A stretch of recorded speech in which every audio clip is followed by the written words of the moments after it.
사무엘상 4장 18절부터 시작합니다. When he mentioned the ark of God, 그가 하나님의 궤를 말했을 때, 지금 이제 그 한 베냐민 사람이 그 전쟁 중에 뛰어와서 지금 다 성읍 사람들과 제사장에게 얘기를 하고 있는 것입니다. 그래서 전쟁에서 그 참패를 당하고 엘리 제사장의 아들 홈리와 비느하스가 죽었고, 그리고 언약궤를 빼앗겼다고 말했습니다.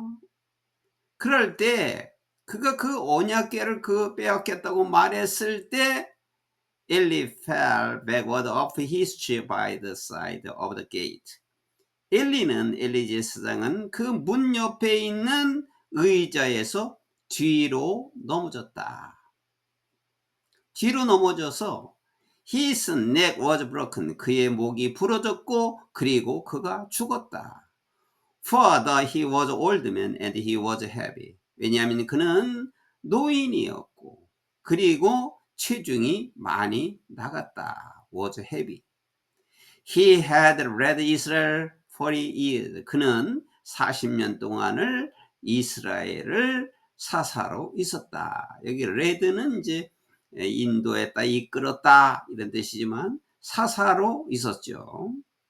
그러니까 마지막 사사로 있었던 것입니다. 40년 동안을 이스라엘을 사사로 있었다. His daughter-in-law, the wife of Phinehas, was pregnant and near the time of delivery. 그의 며느리, 즉 비니하스의 부인인 그의 며느리가 임신을 하고 있었고 그리고 출산할 때가 가까워 있었다. 임신을 했고 이제 출산할 때가 되었다.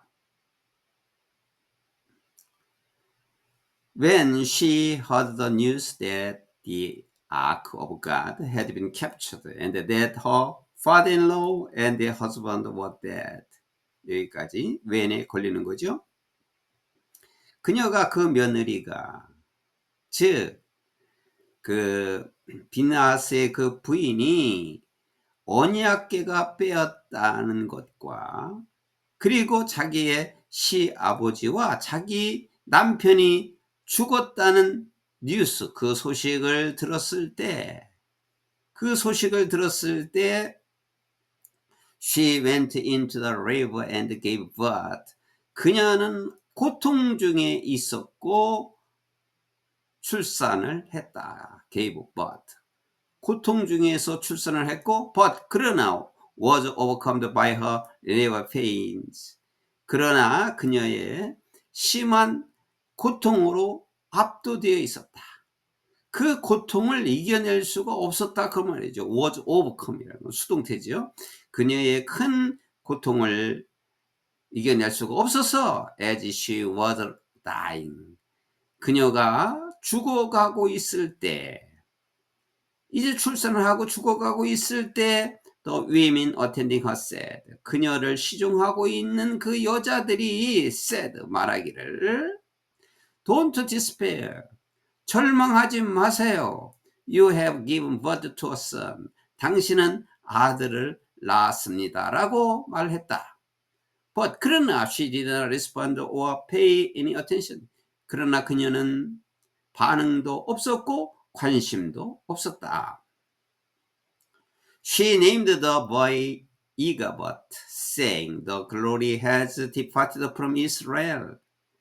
그녀는 그 아이를 이가봇이라고 이름을 줬는데 뭐라고 말하면서 영광이 이스라엘에게서 떠났다라고 말하면서 이가봇이라고 그 아이의 이름을 지었다.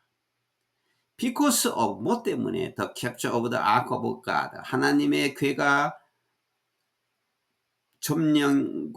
점령을 당하고 그러니까 하나님의 궤를 빼앗기고 그리고 자기 시아버지와 자기 남편이 죽었기 때문에 이스라엘에서 영광이 떠났다라고 말을 하면서 이가봇이라고 그 아이 이름을 지었다. 그러니까 이가봇이라고 하는 것은 영광이 떠났다, 이러한 뜻입니다. She said, 그녀가 말하기를, The glory has departed from Israel. 그녀가 말하기를 영광이 이스라엘에서 떠났고, 왜냐하면 the ark of God has been captured. 영광이 이스라엘에서 떠났는데, 왜냐하면 하나님의 궤가, 하나님의 그 언약궤가 has been captured, 빼앗겼기 때문입니다 라고 그녀가 말했다. 이와 같이 이제 4장에서는 그 엘리 제사장의 책임도 크지만, 특히 또 그 두 아들이 그 제사와 제사를 방해하고 제물에 죄를 많이 지었기 때문에 결코 하나님의 사람을 보내서 용서할 수 없고 죄를 받는다라고 하나님께서 말씀하신 것이 그대로 다 성취되었습니다. 이스라엘 백성들이 언약궤를 가지고 갔지만은 이스라엘 백성들은 하나님에 대한 마음이 이미 떠나 있었고, 그 하나님의 임재를 상징하는 그 언약궤를 가지고 갔지만은 하나님의 마음이 떠나면은 그것은 소용이 없습니다.